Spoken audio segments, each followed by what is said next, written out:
What's up, everybody? Corey here at the Labrynth Games, going into round 2 of our Thursday night Modern Tournament. On the right, Cody is on Temur Aggro, it looks like. And on the left, we have Seth with Jeski, stoneforge.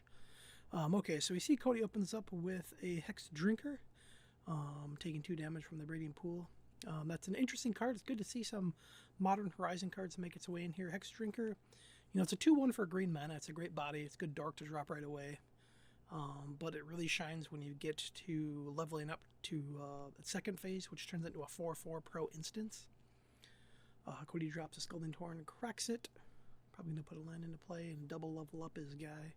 The problem with Hex Drinker, though, is it can't actually get to its second stage until at least turn 3, which means that its shields are down for 2 turns, which is why you don't actually see too much of the Hex Drinker right now. So Cody is leveling up once, getting in for 2 damage. Seth's taking a gander at it, making sure that's, yep, 2 damage. And he leaves up a mana, so he's probably got an Opt or a Spell Pierce or something to protect the Hex Drinker. If not, he would have double leveled it up right there. So, alright, Seth looking at his hand. So, seeing some of the cards in his hand, it looks like he does have some options to knock out that Hex Drinker. Again, unless Cody protects it, you have to kill the Hex Drinker before it levels up. Its 3rd level, I think, is 8+. It becomes protection from everything. Once that happens, then you're in real trouble. But you just have to make sure it can't even make it to the 4/4 phase where it has protection from instants. In Seth's deck, the Jeski deck, that's also very detrimental because he has no way to interact with it then, really, unless he has a sweeper. Okay, so Seth does Lightning Helix it right now. I'd probably do that as a safe mode. You know, a lot of people, since it is a sorcery ability to level up, they'll wait for you to tap some mana and kind of time walk you to spend your mana leveling up. But with Cody's deck being less known, I'd be afraid of all types of protection. So, okay, so Cody lays another Hex Drinker down after he loses one. To replace the one that was just recently helixed. And Cody's looking to cast something here. Okay, so he drops Scalding Torrent, takes another crack, plays this land. Again, that's the weakness for Hex Drinker in this format, is you're playing 2/1s for one that, I mean, even, like I said, on turn 3, he can't even level it up to the next phase right now. So it's got 2 level up counters. Again, you've got to be able to deal with it, but in Modern, that's, you know, there's so many different ways to kill a creature in this format, and then if you're not killing a creature, it's probably because your deck is doing something that doesn't really care about your creatures, whether it's combo. Okay, so Seth deploys a stoneforge Mystic. So naturally he's going to pull out a Better Skull or a Sword of Fire and Ice. Some decks have Feast and Famine, some decks are running other swords. Alright, so Seth looks like he pulls up a Sword of, I can't tell, it's the special edition one. Fire and Ice, which is good. Pro blue and pro red against a Temur based deck is really nice. I'm not sure if I'd still just go for a Batter Skull there. Batter Skull is just a real big beating and it keeps you alive. Okay, so he does have the Path to Exile on the Hex Drinker. So Cody gets to pull a land into play. Now this is a very bad position for Temur Aggro because Stoneforge has now got a sword, he's got a Mystic, he's got a full grip. And the Temur Aggro is shuffling up and still deploying threats. So we'll see what happens here. Cody untaps, draws his card. Whoop-de-whoop-whoop. I can see secret, or a Delver of Secrets there. Alright, Cody taps Radiant Pool. Nope. Basic Island. Delver of Secrets comes down. That's still really good because it evades everything Seth can do. That's one of the reasons, again, I mean, I guess technically you could hook up a Sword of Fire and Ice swing and then kill the Delver of Secrets. But I still like having that safe point of having that Batter Skull ready to gain some life. Cody's maybe got another creature over there. I see him playing around with his lions a little bit. And he... Nope. Thinking about something. Alright. Stomping Ground comes into play tapped. So he's got no use for the extra mana, passes the turn. Seth draws a Plains.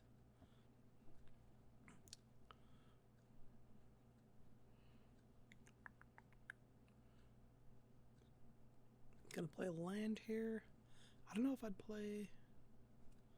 He's got a Logic Knot ready there for something. And the sword that can be jammed into play at instant speed with the stoneforge. And it looks like he's got Teferi, so he's just got a good grip of stuff. I think at this point, I might drop a Teferi, because in case Cody does have something to kill the stoneforge mystic, the sword doesn't really do much. Let's see what he does.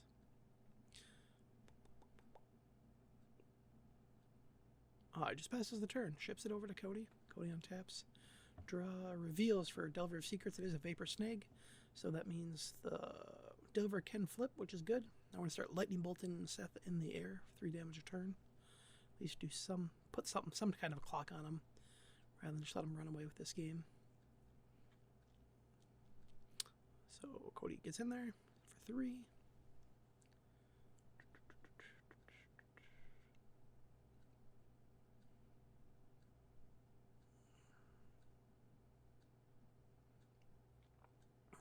Still thinking about what to do. Okay, so instant speed gems in the sword.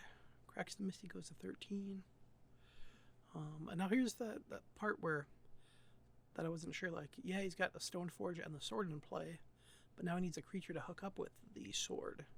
It's kind of why I might have wanted to just get the Batter Skull out there. Alright, so Steam Vents comes into play tapped.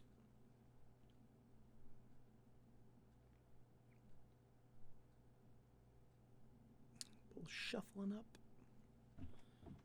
Bam. Cody cuts, and Seth takes his turn on taps. Draws his card. Oh, man. Look at that. Hard to draw on that Batter Skull. No, that's a beating. Pretty sure that's what I saw. Hard drawn Batter Skull. So assume we're going to see an equip. An equip with a follow-up of a Teferi. Oh, no. Teferi first. Guess that makes sense. Leave your mana open just in case Cody's got some interaction. He knows he's got a Vapor Snag.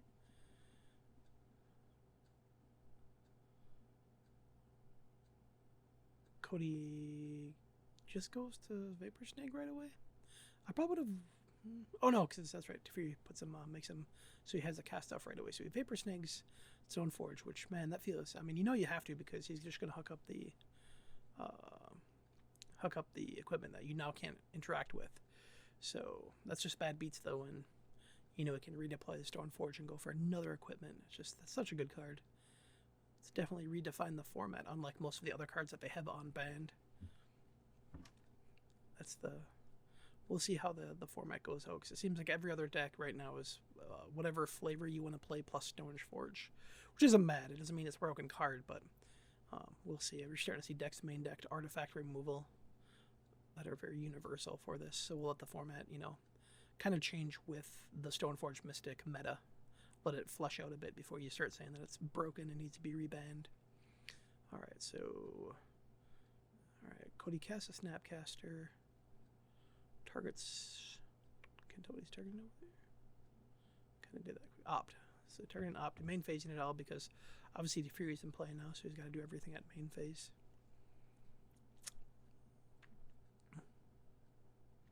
Another Delver comes down after he dealt with his entire board before, and a Bolt takes out Teferi. So after that exchange, passes it back to Seth. Seth on taps, plays a Scalding Tarn. Still has a bunch of options here, and he's basically facing a green mana down, so he doesn't have to be afraid about any other responses from Cody. But he's facing down 2, possibly 3 in the air, 5 points worth of attack damage. I think at this point in time, I would. Ooh, must have bumped the camera. No, I feel awkward. I think at this point I would just deploy a Batter Skull. Get that guy on board, and if you can hook up a Batter Skull at this point with the sword, that's game over. Oh, I must be fixing after someone bumped it. Alright. Stoneforge gets redeployed, and bad news bears, he already has his Batter Skull in the deck, so I assume he's not going to look, because I don't think he'd have more than 2 equipment pieces game 1. So he's not. Okay. So that Vapor Snag didn't punish Cody as much as it could have to let him just basically retutor up another card. But now it does get hooked up. So he has a very hard to touch Mystic. So we'll see if Cody flips over Delver right here. If he did, this game is still pretty live actually from both sides. It does not get flipped, so that's rough, because now basically he can't attack and put him on that further clock. So one of Cody's outs right there is they really need to get that Delver flipped right there. If it could have flipped, he would have hit him for 3 in the air, knocked him to 9. Still is a pretty far-fetched game for him winning at this point, but would have been good. Okay, Seth opts. After Cody puts down Wooded Foothills, decides to keep it. Cracks that, goes to 11.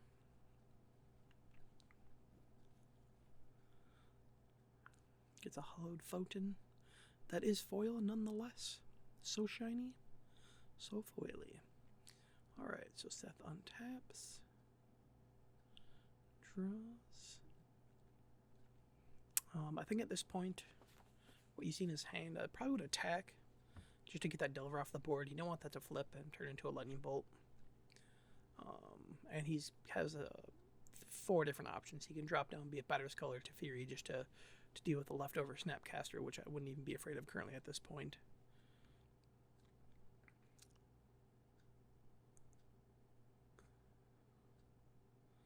Seth rechecking his cards. Looks like maybe Teferi. No, Batterskull. I'd put Batterskull right here down. You need to get that. No, Teferi is coming down. Okay, so Teferi comes down. I would assume he's going to take that up. Draw a card, and that will protect his Placelet of the Strand. That'll protect his stuff a little bit because he'll have a Snapcaster ready. But like I said, this game, Jeski, Stoneforge kind of doing what it's doing. It's now just getting tons of value where there's not much else Cody can do. He's kind of sitting dead here. Just to be in Waterfall under card advantage while he draws land. So he cracks another Wooded Foothills, thin that deck out, 1 less chance of drawing a land. Puts Team Vents into play tapped, shuffles up. So we're going to see probably an end of turn Batterskull now. And that should seal the fate. That's already in a bad position. Alright. Draws his card. Just thinking about it. Alright, let's see what he's got. Let's see what all the marbles are. Another Hex Drinker. Third Hex Drinker. This part of the game is not bad because you can actually just drop them and level them up, so a late game Hex Drinker isn't the worst. But the problem is... Oh yeah, and he's green too, so he dodges the fire and ice, which is doubly funny. So 1, 2, 3, 4, 5, 6. Still can't go protection from everything, but in 2 turns you can have a 6/6 protection from everything creature. So it looks like Seth is digging for an answer. Ups.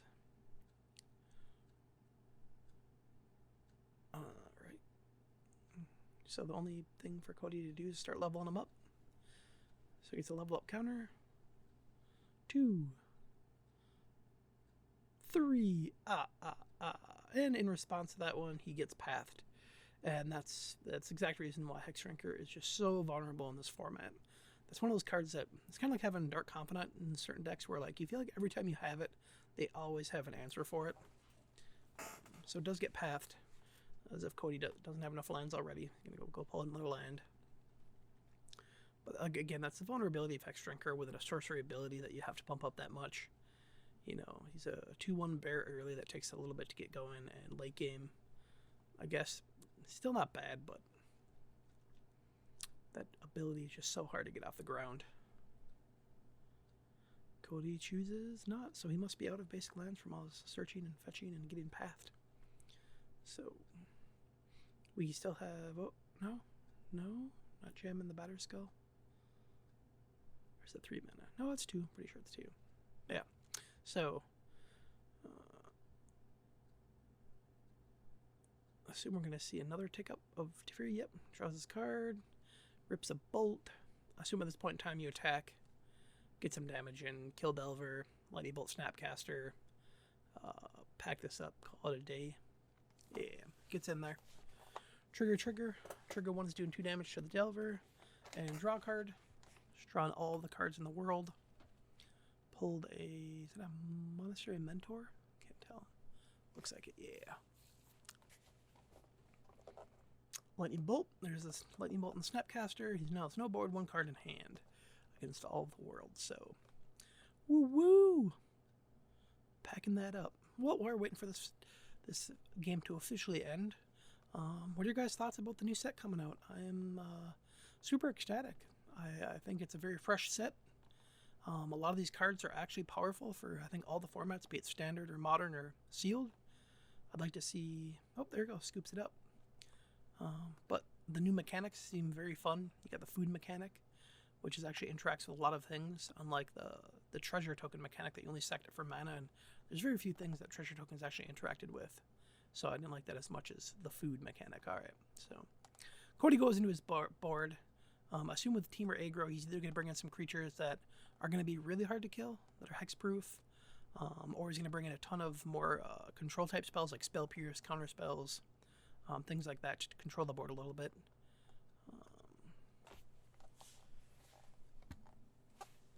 Seth is probably just going to bring in a few more spot removal spells, some kind of a little bit more survivability, maybe a sweeper or two, just in case he gets those hex drinkers up to pro instance. So, oh no, so he's bringing in a planeswalker, look like, in some vetoes. See what happens here. But no, but while they're sideboard, we'll talk a little bit about the new set still. So no, I love the food mechanic.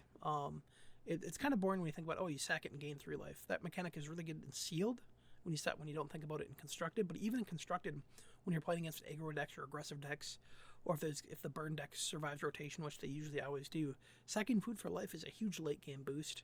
And there's tons of cards that are actually going to interact with food that have fun mechanics. It's not just like, oh, there's 4 cards in this entire set that interact with it. It seems, as far as I know from the spoilers, there are tons of things that interact with food tokens, and they are still considered artifacts.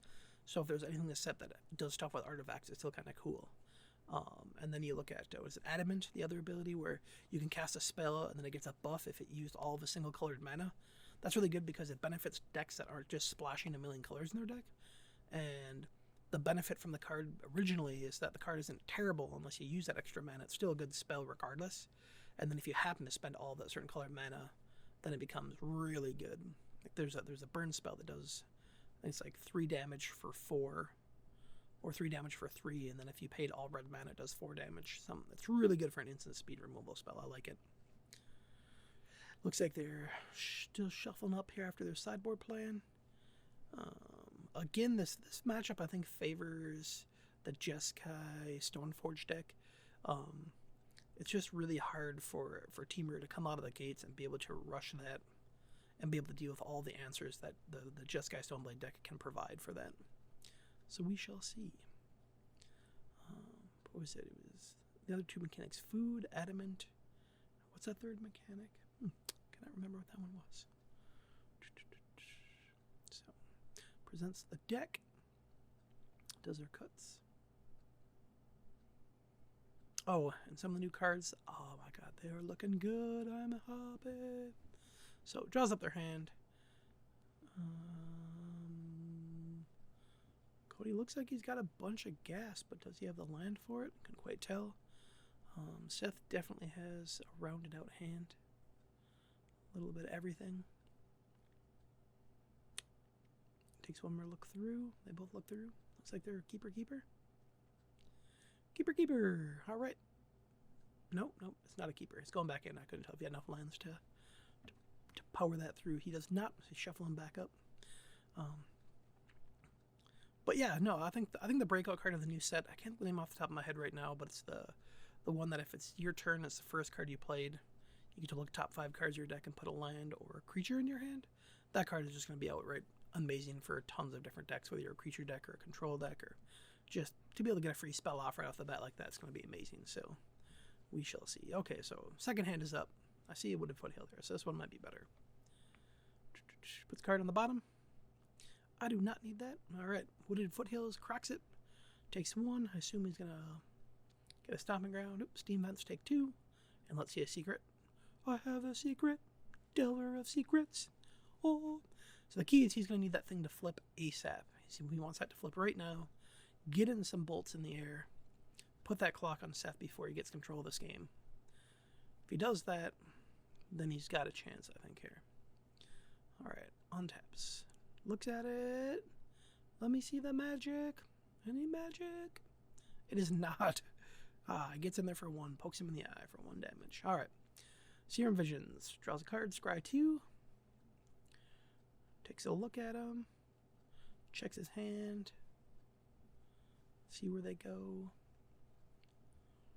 See where they go. Looks at him again. Doodly-doo.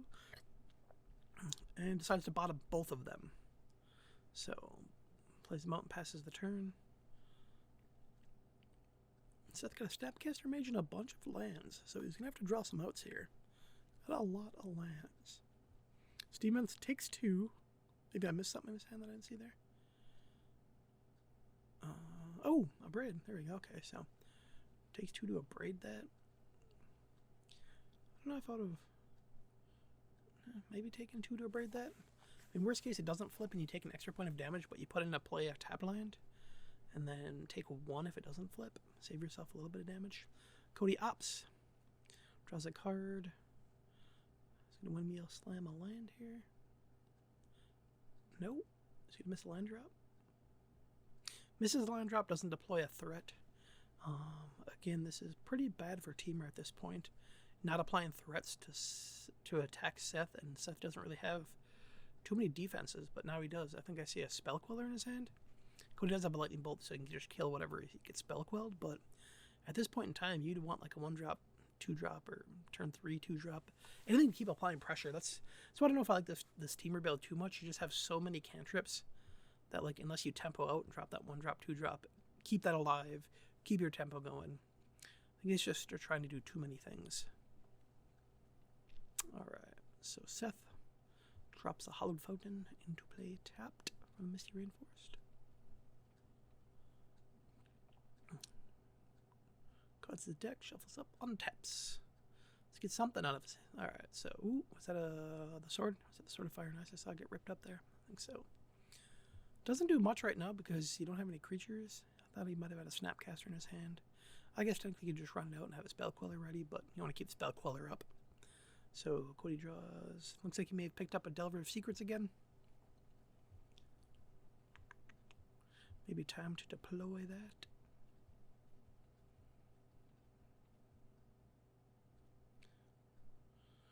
Checks up on his lands. Looks back at his hands. Hands and lands. Cracks Misty Rainforest. Gonna get a land.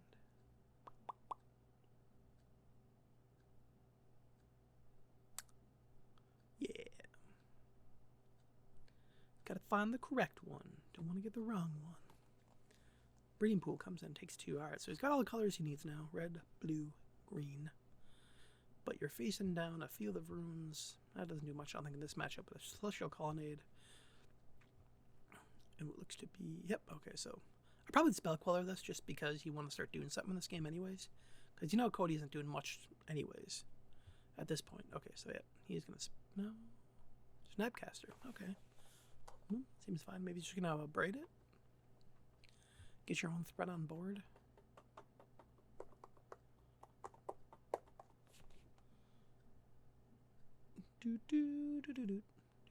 Yep, braids it, knocks it out. Cody remends it. That does not go back to your hand. That should get exiled. Because you played it from the grave to flashback. Okay, there you go. Remand draws a card off of that. Keeps the Delver of Secrets around to provide some form of threat on the board. But as we know... Whoop, I think he drew a Batterskull. Or did he have that? Nope, he did draw a Batterskull. You don't need stoneforge Mystics in your deck if you're just going to draw all of your equipments. Guess that is the secret. Sword's coming down. Hook him up. Hook him up. Get that sword on him and get in there. And that, I mean, there's still quite a bit of time left in this game. They both have cards in their hand. But it's really hard to beat a Sword of Fire and Ice on a Snapcaster Mage, especially when you got 5 cards in your hand. Or 4 cards. 4 cards in hand at this point in this game. So this is going to be a rough one. Alright, pops the Delver, draws a card, getting more card advantage. Passes the turn. Cody untaps, goes to draw his card. See if he can dig himself out of this hole. I don't think he can. Like I said, at this point, he needed to be providing threat for the rounds that Seth was just kind of sitting back and building up. Nothing. Not wanna know love is. Oh, yeah. So the third ability for that new set was Adventure. I think Adventure is going to be an amazing ability. I've liked almost every card that has Adventure on it. And I think it's just an exciting ability to see something like that. Alright, Cody drops Ren in 6. That ain't gonna do much, though. If he had Ren in 6 ticking up every turn this entire game, we could have some fun action there, but Ren in 6 is not doing much here. Gonna thin out his deck again, grab another land. But no, Adventure is just a very unique ability. Again, it's brand new. We've never seen it before. I think all of them are really, really good. Like, there's the ones like the new Giant that like shock something and damage can't be prevented. And then it comes back as a 4/3 with a body, and if you target it, you take 2 damage. It's just all around good. There's a bunch of good Adventure cards. Alright, so Seth untaps, draws his card. Jams the Flooded Strand. I think at this point I just dome him. Who cares about Ren in 6? This game is over. Might as well put him down. Yeah. Taking 4. Shock him for 2. Dun dun dun. Get your double trigger. Draw. Windmill slam. I don't know. Batter skull. Call it a day. Call her a day. But yeah, so no, Adventure is just an all-around fun ability. So, and it's doesn't even need to. Draws lightning bolt and just domes him. So, yep.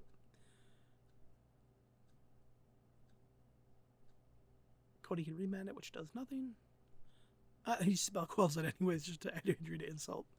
So Seth takes this into bam, Jessica Stoneblade. Thanks, guys. Stick around. Round 3 coming up.